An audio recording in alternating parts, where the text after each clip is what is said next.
वंदन.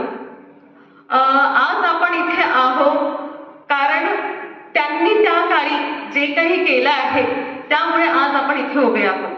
आज महिला प्रत्येक क्षेत्रात महिला जे काही करत आहेत ते त्यावेळी त्यांनी खूप काही स्वतःवर सोसून घेतलेलं आहे आणि म्हणून आज महिला किंवा बालिका प्रत्येक क्षेत्रात प्रथम येत आहेत आणि तिथे आहेत. पण आज मी भाषण नाही देणार आहे, आज मी एक कविता म्हणणार आहे. त्यांचा कार्याला समोर ठेवून एक कविता म्हणणार आहे.